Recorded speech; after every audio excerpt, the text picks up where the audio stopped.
Hello everyone. Today is the second lecture of current electricity. इस lecture से पहले जो हमने चीजें की थी वो थी हमारी बेसिक ही चीजों के बारे में बात हमने की थी इससे पहले। तो अभी भी हम थोड़ा सा बेसिक को ही पढ़ेंगे, लेकिन अब बेसिक के साथ साथ थोड़ा आगे की तरफ भी मूव करेंगे। थोड़ा सा मैं आप लोगों को रिमाइंड करा देता हूँ कि हमने लास्ट क्लास में क्या पढ़ा था। हमने एक फॉर्मूला पढ़ा था करंट निकालने के लिए, जो कि चार्ज अपॉन टाइम होता है, और चार्ज बराबर होता है n into e upon time. ये फार्मूला हमने लास्ट क्लास में पढ़ा था। This is the second class. इसमें एक और था आपका कि अगर आपका चार्ज आपको वेरिएबल फॉर्म में दे रखा है तो आप उसको टाइम के रिस्पेक्ट में डिफरेंशिएट कर देंगे, तब भी आपका करंट आ जाएगा।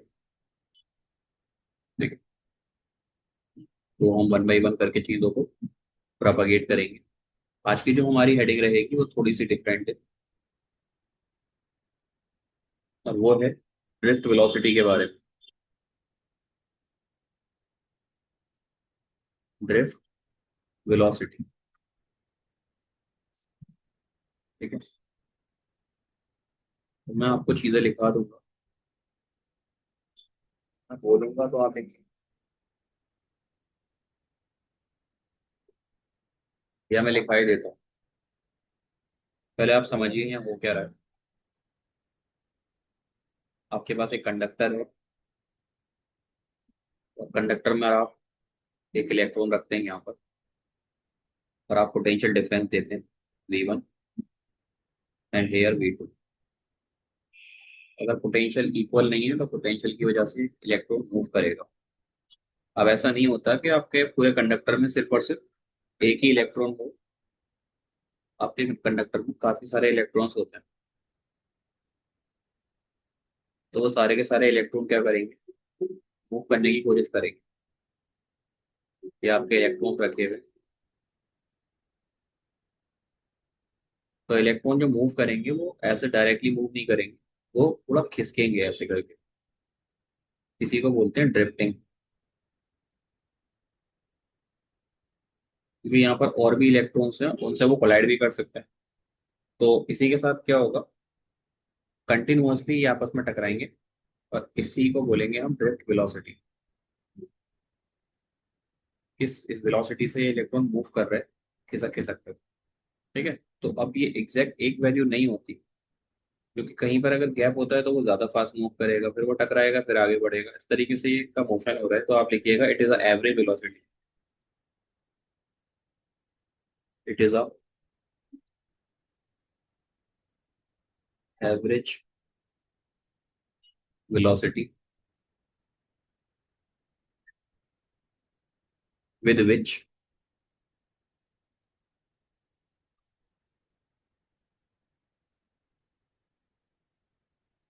the free electron of the conductor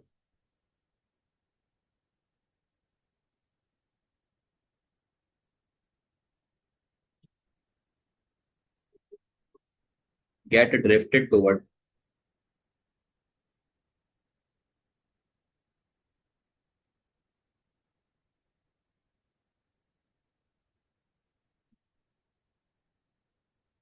the positive end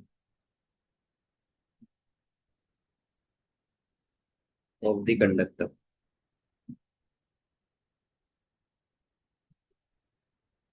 under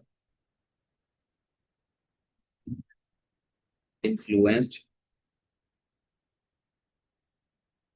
of an external field applied. An external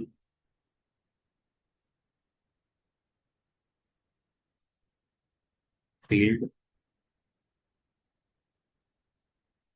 applied। Normally होता क्या है, आप ऐसे मानिए कि आपके पास एक प्लेट, एक और प्लेट है। इन दोनों प्लेट्स के बीच में पोटेंशियल डिफरेंस है, तो पोटेंशियल डिफरेंस की वजह से यहाँ इलेक्ट्रिक फील्ड पाई जाएगी।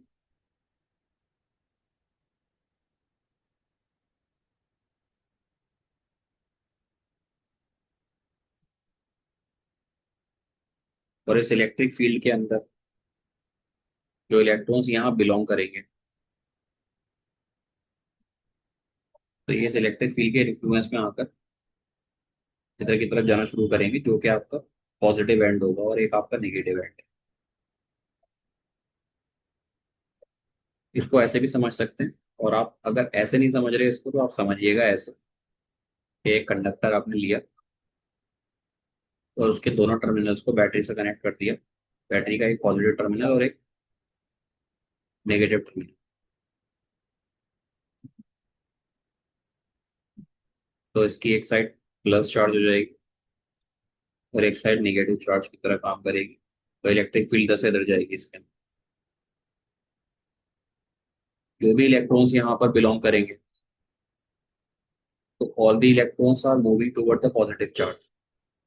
जिस वेलोसिटी से ये मूव करेंगे वही वेलोसिटी कहलाएगी आपकी ड्रिफ्ट वेलोसिटी, जिसको आप लिखते हैं वीडी से। क्लियर है इतनी बात?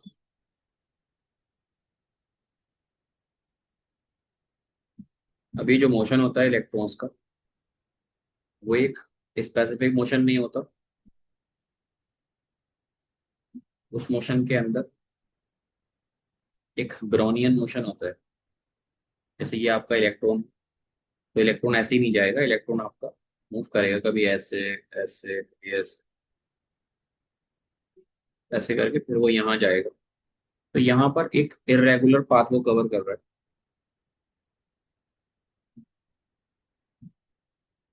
पाथ उसने कवर किया, तो इरेगुलर पाथ में भाई जो डिस्टेंस होगी वो ये थोड़ी ना होगी, कुछ और ही डिस्टेंस कवर करेगा।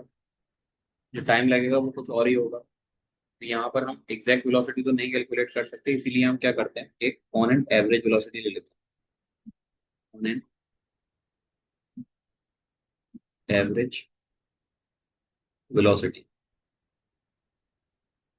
जिसको हम बोलते हैं वीडी, जो कि हमारा ड्रिफ्ट वेलोसिटी कहलाता है। ठीक है।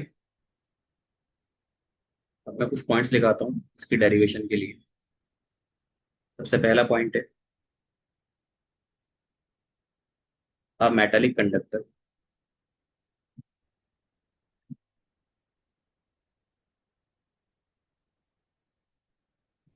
Contain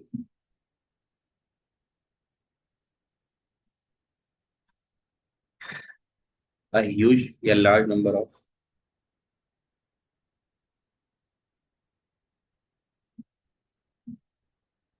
free electrons. एक मेटल के ऊपर काफी सारे फ्री इलेक्ट्रॉन्स होते हैं। अगर मैं बात करूं एट रूम टेम्परेचर, ये रूम टेम्परेचर आपकी सिचुएशन के अकॉर्डिंग चेंज होता रहता है। नॉर्मली 20 से लेकर 30 तक की इसकी रेंज होती है। कुछ लोग 25 लेते हैं, कुछ लोग 20 लेते हैं, कुछ लोग 27 लेते हैं, तो ये वेरी करता रहता है। इसकी एक रेंज होती है। Electrons are move randomly. तो जो कंडक्टर होता है उसके अंदर जो इलेक्ट्रॉन्स है ना, वो रैंडमली मूव करते हैं। मूव रैंडमली, या कह लीजिए आप, इस मोशन को बोलते हैं हम Brownian motion. Move randomly with in the conductor.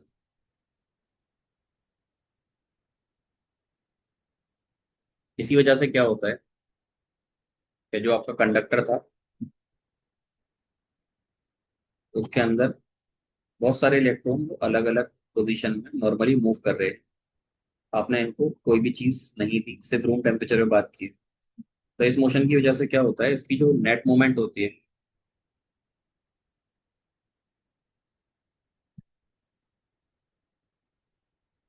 जो इसकी नेट मूवमेंट होती है, उसको हम करीब करीब जीरो ले लेते हैं। क्योंकि इलेक्ट्रॉन मूव तो करते हैं लेकिन फिर भी उसमें कोई करंट प्रोड्यूस नहीं हो रहा, और आपने पढ़ा है कि इलेक्ट्रॉन अगर मूव करेगा तो वो करंट प्रोड्यूस करेगा। तो यहाँ पर हमने क्या किया, इसके अलग अलग मोशंस हो रहे थे, जिसकी वजह से आपकी एक, अरे इलेक्ट्रॉन ऐसे आ रहा है तो एक इलेक्ट्रॉन ऐसे आएगा, इन दोनों की वेलोसिटी कैंसिल हो जाएगी। ऐसे ही बहुत सारे एक दूसरे को कैंसिल ही करेंगे, तो आपकी इलेक्ट्रॉन की एक पर्टिकुलर डायरेक्शन में या कोई भी वेलोसिटी नहीं आएगी। अगर आपको कोई एक वेलोसिटी देनी है तो उसके लिए आपको क्या करना पड़ेगा, सारे के सारे इलेक्ट्रॉन का जो मोशन है वो एक पर्टिकुलर डायरेक्शन में कराना पड़ेगा।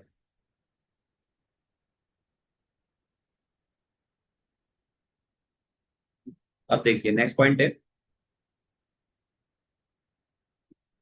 डायरेक्शन क्या होती है इस इन इलेक्ट्रॉन्स की मोशन में। The direction of the motion of these electron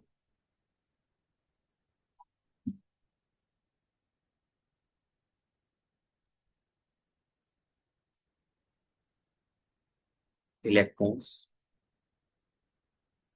are so random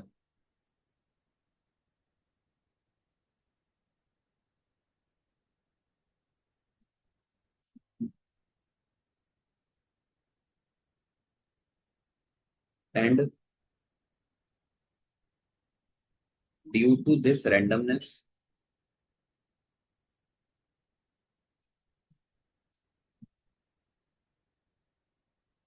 या कह लीजिए irregularity,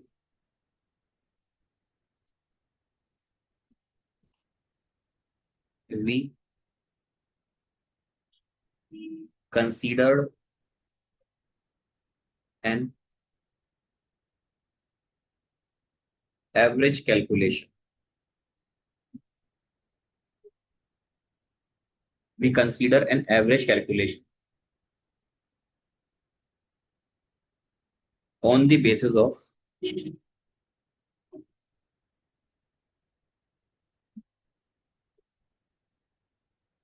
average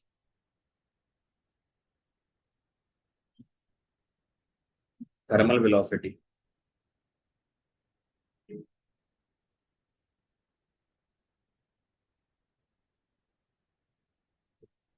of the electron is zero. तो अगर आपका zigzag मोशन है या कह लीजिए रैंडम मोशन है, इसकी वजह से जो वी एवरेज आएगा वो आएगा जीरो, क्योंकि वो हर कुछ एक दूसरे को क्या कर देगा, नेग्लेक्ट कर देगा।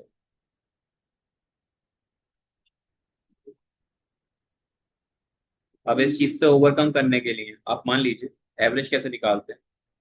अगर आपके पास एन इलेक्ट्रॉन्स हैं तो आप किस तरीके से कंसीडर करेंगे, इफ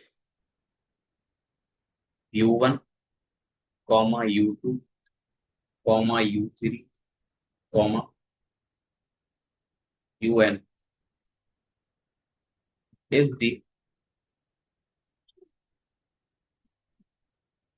velocity, v वेक्टर होता है, ऑफ द इलेक्ट्रॉन, उन इलेक्ट्रॉन्स के नाम दे लीजिएगा, of the electrons 1 2 3 dot dot dot N of the metallic conductor.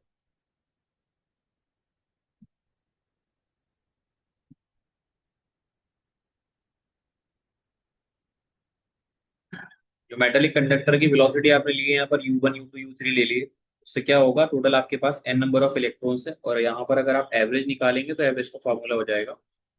Basically जो वी एवरेज का फॉर्मूला होगा वो होता है sum of all velocities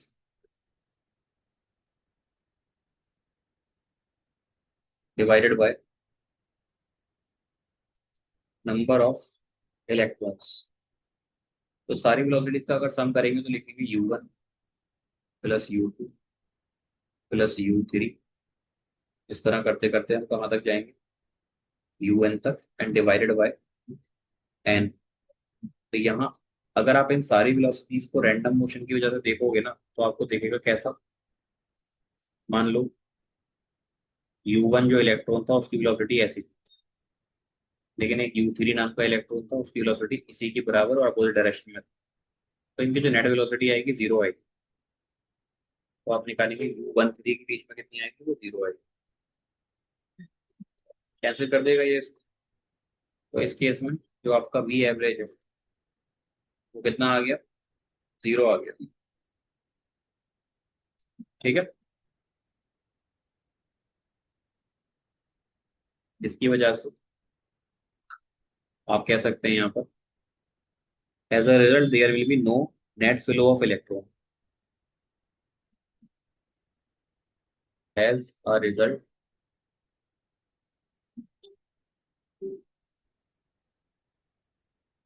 there will B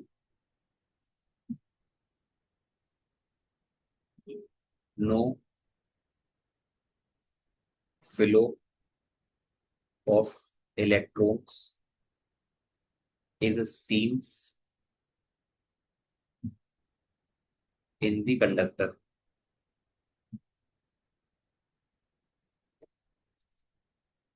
in the conductor या मेटल। अब मैं क्या करूंगा, नेक्स्ट पेज से पढ़ते हैं। अब आपकी वेलोसिटी तो कोई आ नहीं रही, तो आप क्या करिए, जो आपके फ्री इलेक्ट्रॉन्स हैं उनको एक एक्स्ट्रा फोर्स प्रोवाइड कीजिए। उससे क्या होगा,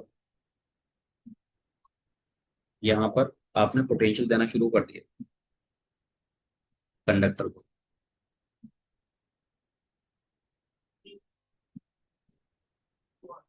पॉजिटिव, दिस इज नेगेटिव। तो ये पोटेंशियल क्या करेगा, जितने भी इलेक्ट्रॉन्स हैं उनके ऊपर उनको फोर्स की डायरेक्शन दे देगा। किसके थ्रू, थ्रू इलेक्ट्रिक फील्ड। यहाँ से इलेक्ट्रिक फील्ड निकल के इसमें पहुंचना शुरू हो जाएंगे।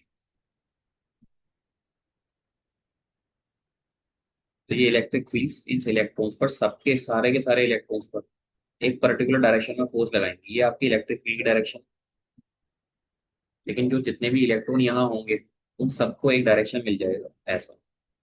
यहाँ जो इलेक्ट्रॉन होगा इधर, यहाँ जो इलेक्ट्रॉन होगा वो इधर, यहाँ जो इलेक्ट्रॉन होगा वो इधर। ठीक है। तो ऐसा कब हो रहा है, इसी में आप एक पॉइंट ऐड करके लिखिएगा, the free electron and the conductor, the free electrons in the conductor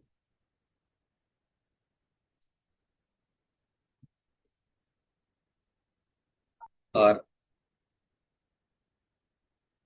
experiencing some force,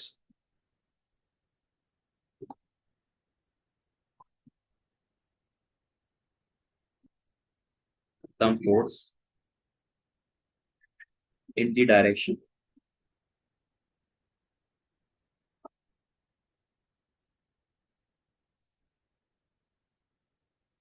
opposite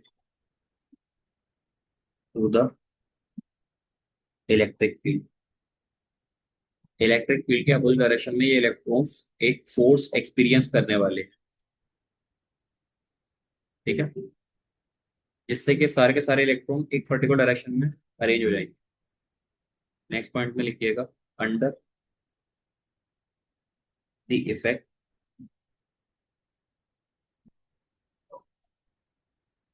of the, under the effect of the electric field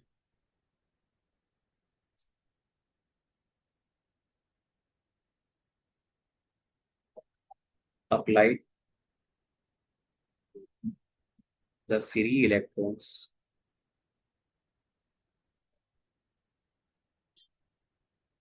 acquires some velocity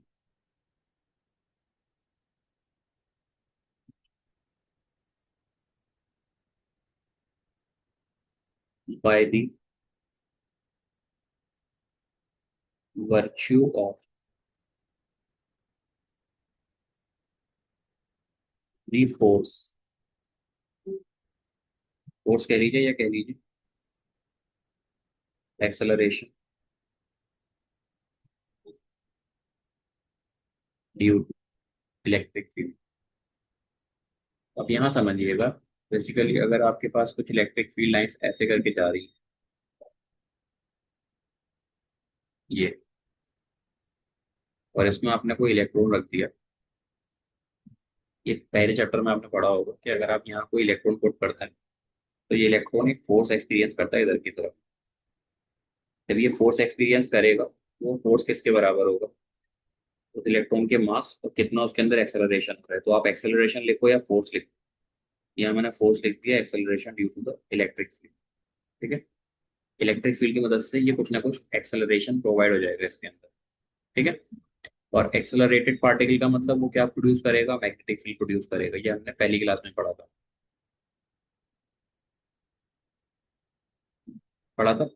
तो मैग्नेटिक फील्ड कब produce होती है? जब electric field, sorry, electric current produce हो। तो ultimately all the things are associated with each other. ठीक है। तो नेक्स्ट पॉइंट इज,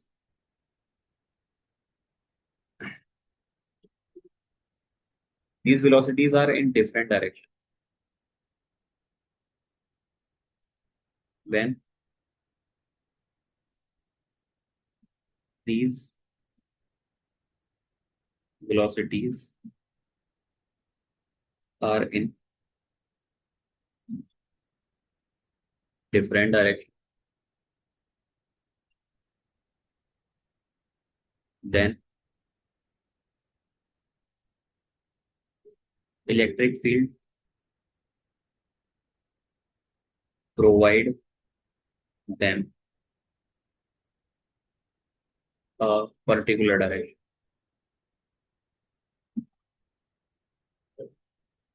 अगर ये अलग अलग डायरेक्शन में मूव कर रही है तो इलेक्ट्रिक फील्ड कोई डायरेक्शन भी प्रोवाइड करके देगी। जिसकी वजह से क्या होगा? ये सारे के सारे एक ही तरफ मूव करना शुरू कर देंगे। तो इस बार अगर आप एवरेज वेलोसिटी निकालोगे ना, वो जीरो नहीं होने वाली, क्योंकि वो कैंसिल नहीं करेगी किसी को भी। तो अगर आपको वी एवरेज निकालना है यहाँ पर, तो वो किसके बराबर होगा? आप ले लीजिए U1 dash plus U2 dash plus U3 dash dot dot dot UN dash upon N. ऐसे लिख सकते हैं। और ये जीरो के बराबर इस बार नहीं है, यानी कि इसकी कुछ ना कुछ वेलोसिटी होगी। और जाहिर सी बात है भाई, अगर आपने ऊपर लिखा है कि एक्सेलरेशन हो रहा है,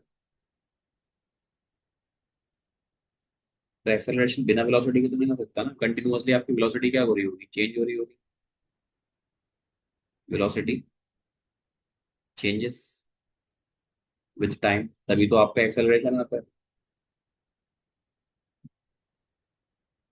तो मैं नेक्स्ट पॉइंट लिखता हूँ।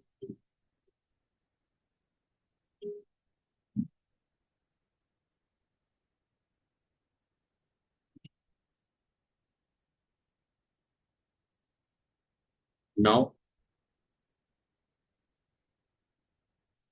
The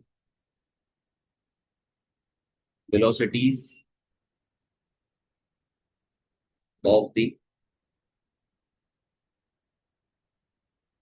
free electrons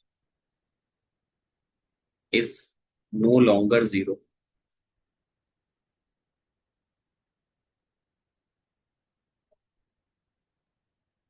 due to the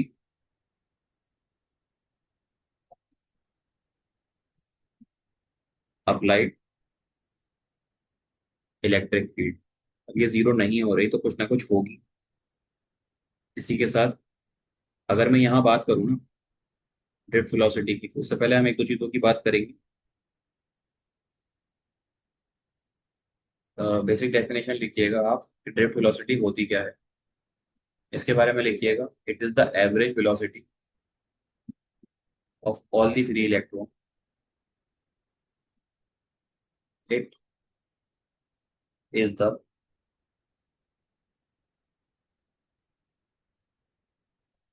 average velocity of the free electrons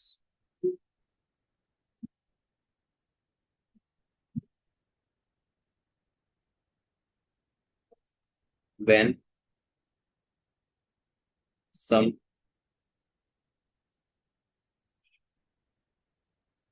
potential difference, या फिर लिखिएगा ब्रैकेट में, और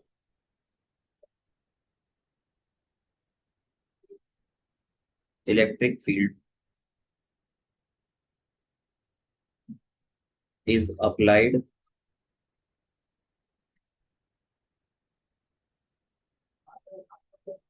to the conductor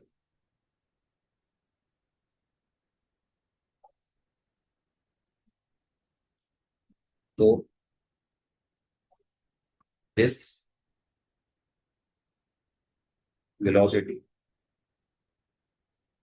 is called as drift velocity। ठीक है।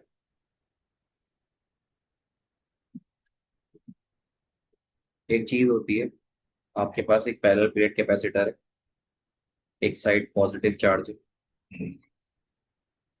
एक साइड नेगेटिव चार्ज है। यहां से यहां तक इसकी लेंथ है टी या एल कह लो।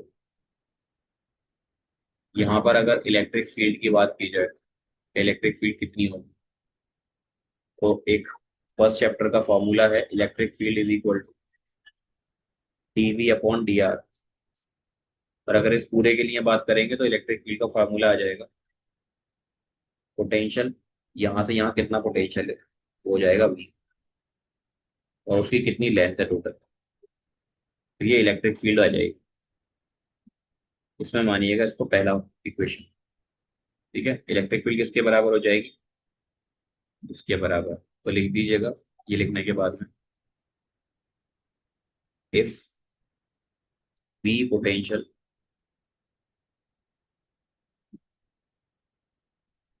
इज, या पोटेंशियल ना लिखकर लिखिएगा potential difference, when we potential difference is applied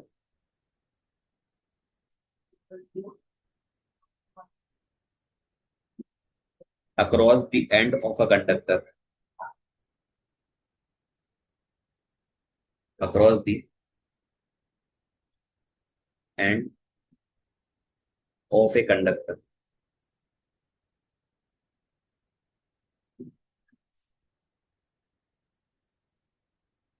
of length small l, तो जो हमारी इलेक्ट्रिक फील्ड हो जाएगी, हो जाएगी potential upon that, this is our electric field.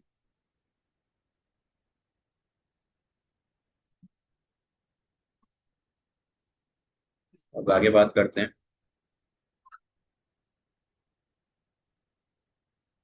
The direction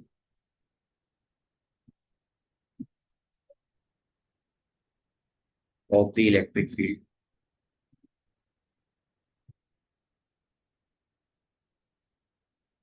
is always from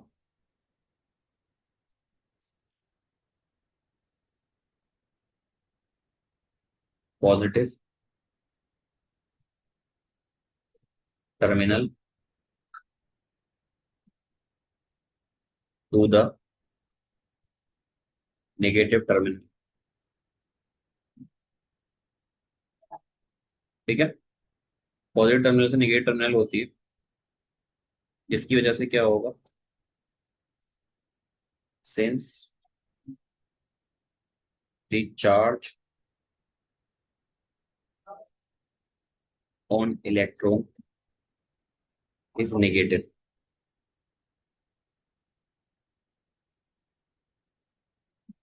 and each free electron in the conductor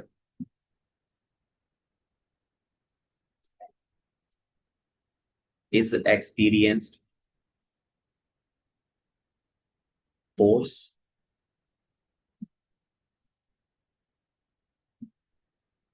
opposite to the direction of electric field. जो force लगता है वो इलेक्ट्रिक फील्ड डायरेक्शन के opposite होता है। यानी आपकी electric field अगर ऐसे है डायरेक्शन, तो जो आपके इलेक्ट्रॉन पर जो फोर्स एक्सपीरियंस होगा वो फोर्स इधर की तरफ एक्सपीरियंस होता है।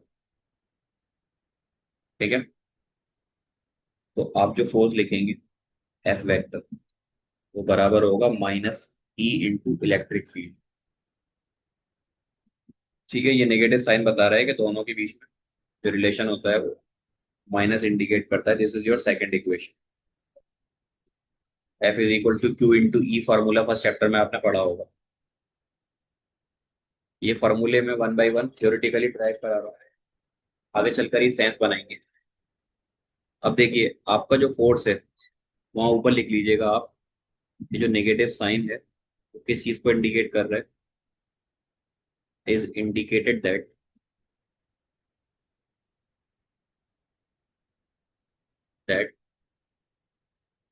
The direction of force and electric field are opposite to each other. ये नेगेटिव साइन को इंडिकेट कर रहा है। ठीक है। उसी के साथ जो आपका फोर्स लगा, आपने फोर्स को लिखा F is equal to minus e into capital E. और हम फोर्स को लिखते हैं मास इंटू एक्सेलरेशन करके भी।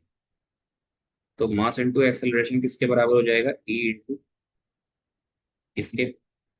यहां से अगर एक्सेलरेशन की वैल्यू में पूछूं तो वो कितना हो जाएगा? वो हो जाएगा माइनस ई इलेक्ट्रिक फील्ड अपॉन एम। तो यहाँ पर ये आपका माइनस चार्ज अपॉन मास का रेशियो इंटू इलेक्ट्रिक फील्ड आ गया। ये आपकी एक्सेलरेशन की वैल्यू है। ये चार्ज अपॉन मास रेशियो आपका काफी ज्यादा इंपॉर्टेंट टर्म बन जाता है आगे चलकर। एक चीज यहाँ आप समझिएगा कि जो एक्सेलरेशन होता है ना, अगर फोर्स कांस्टेंट है तो मास के इन्वर्सली प्रोपोर्शनल होता है। मास ज्यादा तो एक्सेलरेशन कम, और मास कम तो एक्सेलरेशन ज्यादा। ठीक है। इसको मान लीजिए इक्वेशन नंबर थर्ड। जो इक्वेशन बनती जा रही है आप उन पर ध्यान रखिएगा। पहली इक्वेशन बनी E is equal to V upon L. दूसरी इक्वेशन बनी F is equal to minus e into capital E. ठीक है। नेगेटिव साइन किस चीज को इंडिकेट कर रहा है उसके बाद में हम लिखा हमने एक और इक्वेशन, नई इक्वेशन, जिसमें आपका एक्सेलरेशन जो था वो किसके बराबर था? माइनस ई अपॉन एम के बराबर। ठीक है। अब लिखिएगा due to this acceleration free electrons are apart from the from this thermal velocity.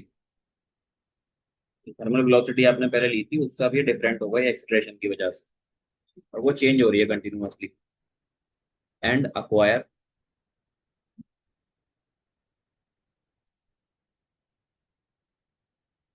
N additional velocity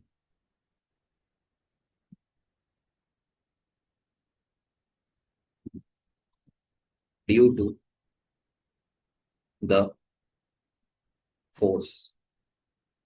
ये ब्रैकेट में लिखिएगा ड्यू टू द एक्सेलरेशन, जो आप ऊपर भी लिख कर आए। तो उससे क्या होने वाला है? उससे होगा ये, आप एक चीज मानिए कि यहां से लेकर यहां तक एक इलेक्ट्रॉन आ रहा है, इलेक्ट्रॉन नंबर वन, यहां से यहां तक। तो जितना टाइम लगेगा वो तो बोलेंगे टाउ वन। दूसरा इलेक्ट्रॉन आएगा, जितना टाइम लगेगा उसको बोलेंगे टाउ। ठीक है। अब जो आपकी वेलोसिटी होगी वो चेंज हो जाएगी। पहले वाले की वेलोसिटी शुरू में कितनी थी? u1। उसके बाद कुछ बढ़ गई। बढ़ती कैसे है वेलोसिटी? एक्चुअल में जो वेलोसिटी होती है उसको अगर आप टाइम से डिवाइड कर दोगे तो आपका एक्सेलरेशन बनता है। अब यहाँ पर जो ये टाउ लिखा है वो टाइम ही है। ये जो टाउ है इसको हम बोलते हैं रिलैक्सेशन टाइम।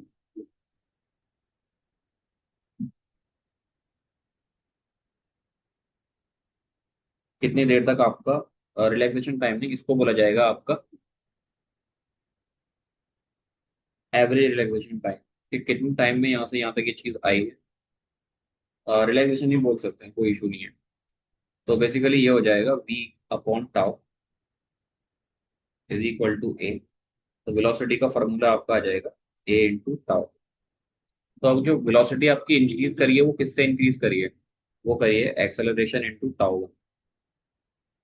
इसी तरीके से अगर आप v2 निकालोगे, v3 निकालोगे, या ऐसे करते करते आप vn निकालोगे, तो ये सारा का सारा क्या बनेगा? जो आपकी पहले वाली वेलोसिटी है u2, इसकी u3, इसकी un, जो भी होगी वो, उसमें ये सारी ऐड हो जाएंगी। ए टाउ टू प्लस ए टाउ थ्री प्लस ए टाउ एन। तो आपको क्या करना है? अब नई एवरेज वेलोसिटी निकालनी, जिसको आप ड्रिफ्ट वेलोसिटी बोल रहे हैं। तो आप यहाँ लिखिएगा ड्रिफ्ट वेलोसिटी कैलकुलेट कैसे करेंगे। ड्रिफ्ट वेलोसिटी, तो आपकी जो वी एवरेज आप निकालने जा रहे हो नई वाली, तो उसे लिख लो वी एवरेज का स्टार वो बराबर होगा v1 plus v2 plus v3, इस तरह करते करते कहाँ तक? vn divided by n। v1 की वैल्यू क्या थी वो आप यहाँ रख दीजिए। v1 की वैल्यू थी u1 प्लस ए टाउ वन। v2 की थी u2 प्लस ए टाउ। v3 की थी u3 प्लस ए टाउ थ्री। इस तरह करते करते हम कहाँ तक जाएंगे? un प्लस ए टाउ एन, और उसको डिवाइड करेंगे किससे? एन से। तो ये क्या बनेगा? u1 u2 u3 un, इसको मैं लिख लूँ ऐसे, u1 plus u2 plus u3 plus un, और डायरेक्ट नहीं लिखेंगे।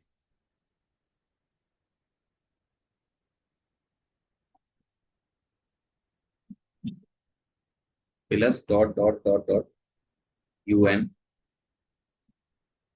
अपॉन एन, और यहाँ जो आप इसको जोड़ेंगे वो हो जाएगा, ए कॉमन ले लीजिए, ब्रैकेट में बनेगा tau one plus tau two plus tau three, इस तरह करते करते टाउ एन अपॉन एन। तो sum of all observation upon total number of observation आपका क्या बनाता है? ये टाइम बनाता है। यहाँ जो वेलोसिटी आई है वो आपकी ड्रिफ्ट वेलोसिटी है vd। इसको आपने ऊपर कैलकुलेट किया था, ये आपका यू एवरेज आता है और ये जीरो होता है। तो आपकी जो ड्रिफ्ट वेलोसिटी है vd वो हो जाएगी जीरो प्लस एरिया यानी एक्सेलरेशन, सॉरी, और इन सबको अगर मैं जोड़ूंगा तो ये बनेगा एक सिंगल टाउ। तो ये जो टाउ होता है इसको बोलते हैं एवरेज रिलैक्सेशन टाइम, यानी कि सारे इलेक्ट्रॉन्स का टाइम का अगर एवरेज निकालेंगे आप तो वो एवरेज रिलैक्सेशन टाइम बनेगा। अब ये जो इक्वेशन आपकी आई है ना, v is equal to U plus A T, ये आपकी इक्वेशन ऐसी नहीं है कुछ, इसमें ये आपका जीरो हो जाएगा। तो आपकी जो ड्रिफ्ट वेलोसिटी है वो बनेगी एक्सेलरेशन इंटू टाउ। अब एक्सेलरेशन की वैल्यू जो आप ऊपर लिख कर आए हैं वो लिख दीजिए यहाँ पर। तो जो वी डी है वो आ जाएगा minus e capital E tau upon m. ये आपका ड्रिफ्ट वेलोसिटी का एक फॉर्मूला आ चुका है यहाँ पर, ठीक है। अभी क्या है, हम इसको और फर्दर सॉल्व करेंगे, ये जो रिक्वायरमेंट है उसके अकॉर्डिंग। तो अभी तो आप इतना ही ध्यान रखिएगा आज की क्लास में कि आपका ड्रिफ्ट वेलोसिटी कहाँ तक है, कैसे निकालते हैं। बेसिकली ड्रिफ्ट वेलोसिटी जो होती है आपकी, वो होती है minus electron electric field relaxation time upon m. ठीक है। आपने क्या किया है, एक एवरेज निकाला है एक कंडक्टर के अंदर, जो इलेक्ट्रॉन का मोशन होगा वो किस वेलोसिटी के साथ होगा। तो कंडक्टर में बहुत सारे इलेक्ट्रॉन्स हैं। इन इलेक्ट्रॉन्स को आपने एक इलेक्ट्रिक फील्ड प्रोवाइड की। ये वो इलेक्ट्रिक फील्ड है। इलेक्ट्रॉन्स का मास लेना है, इलेक्ट्रॉन का चार्ज लेना है, और यहाँ पर एक नई चीज है आपकी जो कि है टाउ, जो कि आपका एवरेज रिलैक्सेशन टाइम है। ठीक है। तो ये आपका, आपने यहाँ से ड्रिफ्ट वेलोसिटी को कैलकुलेट किया है। ये फॉर्मूला ध्यान रखिएगा, ये इंपॉर्टेंट है। तो आज की क्लास में हम इतना ही रखेंगे। आपसे मिलेंगे नेक्स्ट क्लास में लेक्चर नंबर 3 में, जिसमें ड्रिफ्ट वेलोसिटी से आगे बात करेंगे। ठीक है, थैंक यू।